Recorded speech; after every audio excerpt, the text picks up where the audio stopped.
A lot of people don't know how to gain clarity. There's a lot of misinformation swinging back and forth between duality and two ideas of right and wrong and good and bad and wonderful and insidious. And sometimes it's very difficult to understand how to make sense of what's truth and what is not. We do a technique in our training, which we've been training for many decades, working with a Tibetan and a Tao master. We do a technique, what we call putting it on the line. When you put something on the line, if you use the metaphor, literally it's a make or break. It's an opportunity to cut the crap and cut the nonsense that surrounds any issue or topic or anything. And I'll give you an example of this idea. When we place something on the line, usually on the line, the only thing that can sustain it is true, hardcore, tangible, non-dualistic, non-agenda nonsense. It has to be really true and pure for anything to be put on the line.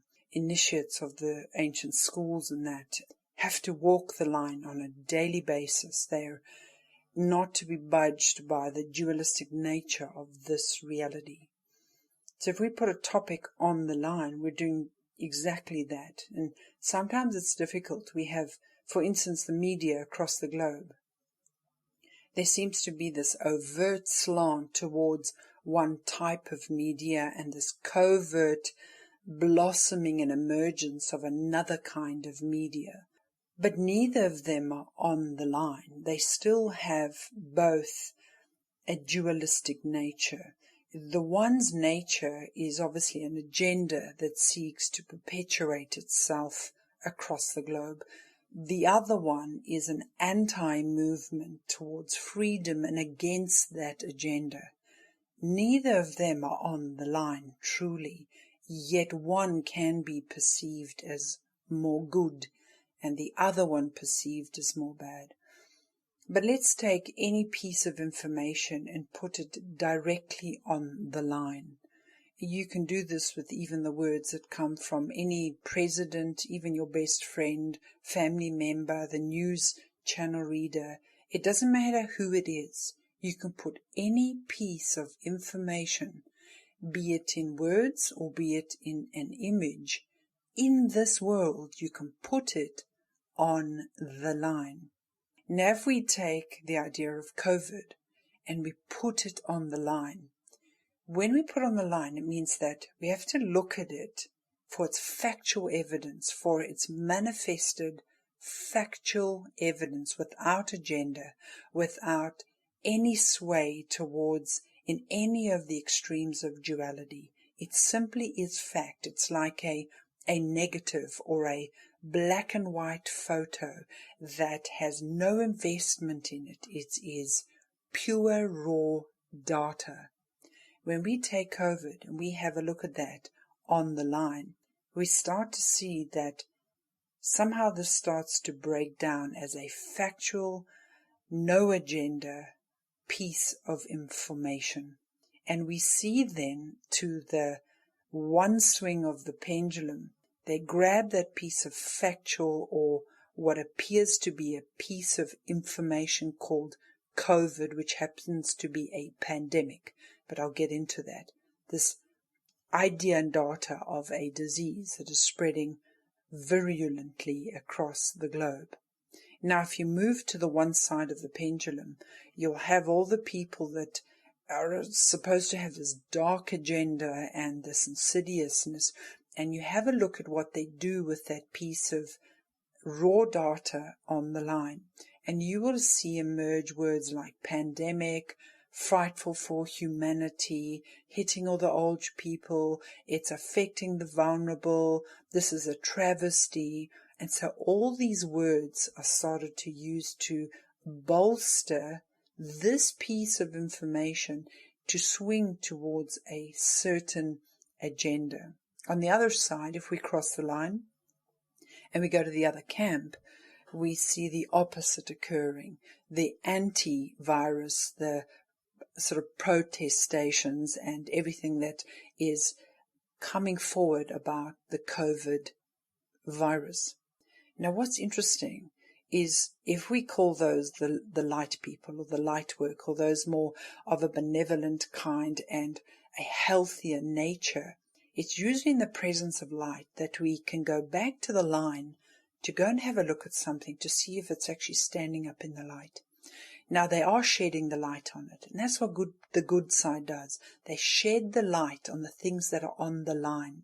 Now, if we have a look at what's happening, the professors, the doctors, the scientists, the pathologists, and all the gene people and the nurses and, politicians, CEOs, chairmen from across, professors from across the globe have been shining the light on this piece of information that is sitting on the line.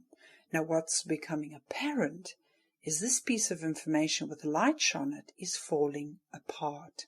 The information has holes in it. It's not able to sustain itself.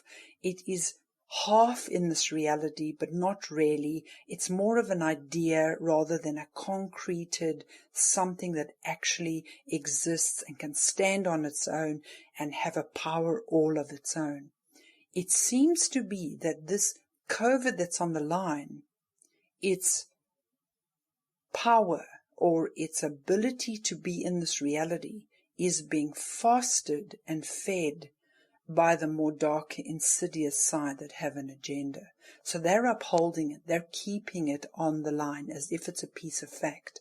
Whereas the light side are shining a light on it, and they're starting to blow holes in it, and they're starting to reveal to humanity, this is not actually something that can hold itself. It doesn't have merit.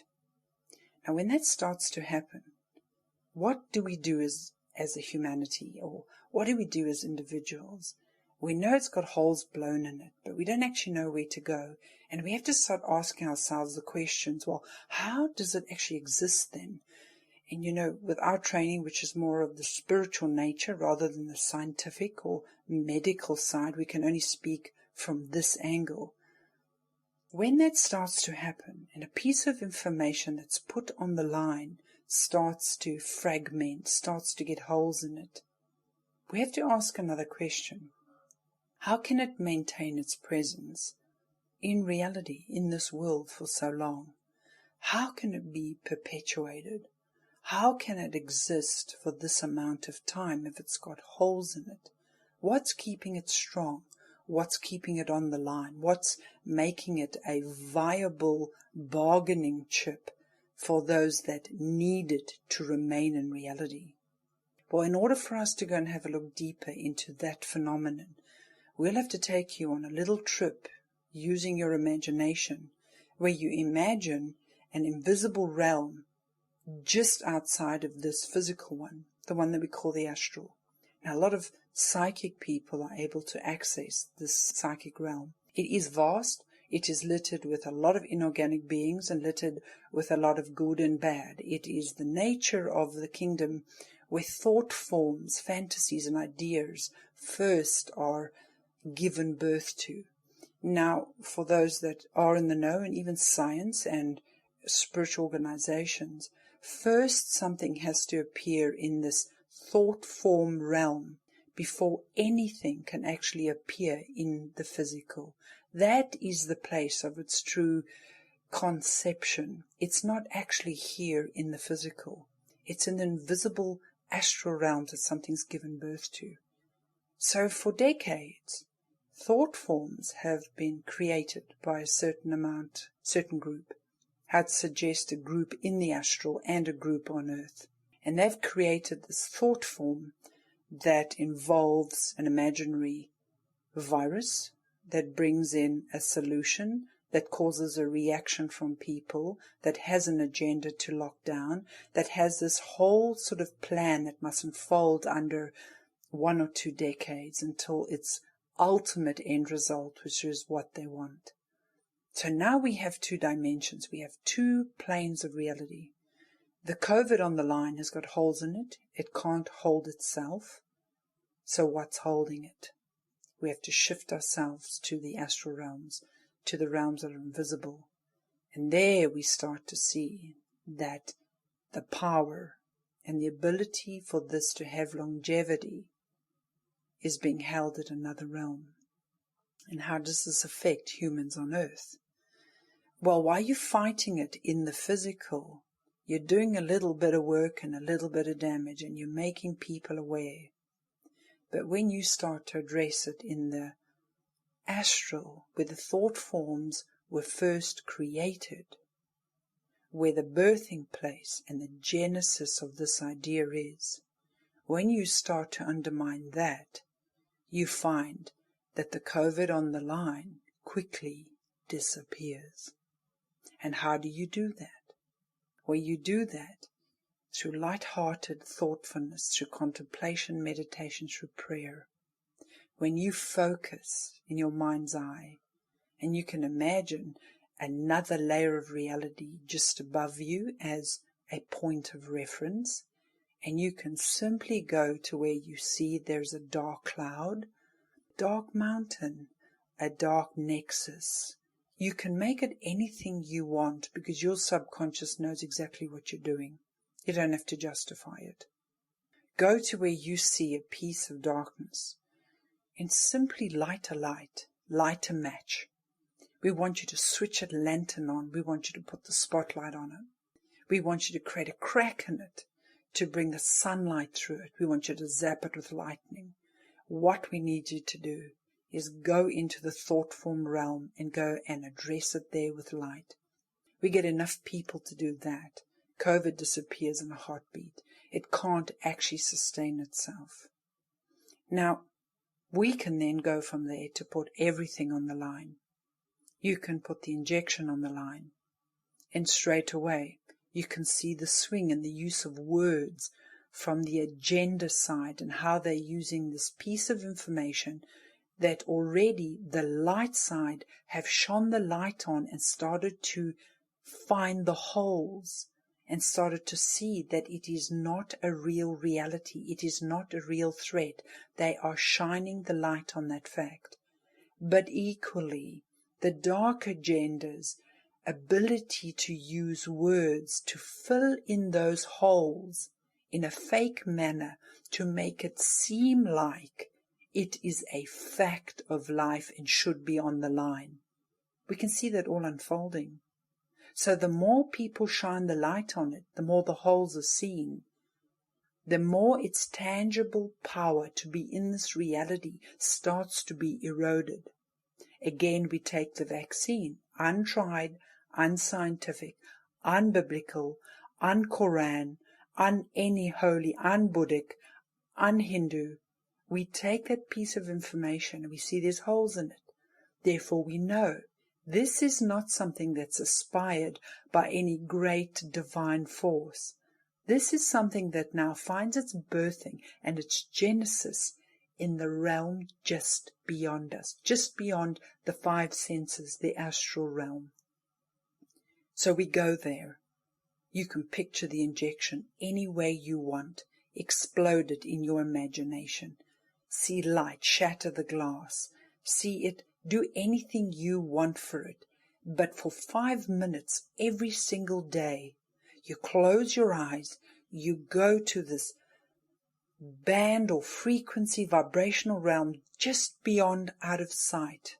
In the dark, you go and see it, whatever it is you want to see it as. See it as you can see it as any form of darkness, whatever comes to you that makes sense to your psychological awareness. You go in and you bring that light in. If it's black, you turn it to white. In fact, we prefer it, you made it transparent so that it dislodges itself from duality completely, from our physical reality. It disappears. You can see it as a dark cloud, and as you focus upon it, you dissipate it until all that you are left with this sunshiny, beautiful horizon with not a cloud in the sky. Do your bit. We find that the human hearts and spirits and souls that are addressing this from the physical level are very much needed to create the holes in the topic, in the thing that's on the line.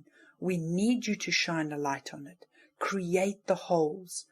But now that you see the holes, those that have the capability, the next wave of you, are to go into your imagination and to go and deal with it there. Go and sort it out at its genesis. And you will see that the light will shine on this planet far faster than you ever could imagine. We are with you, always.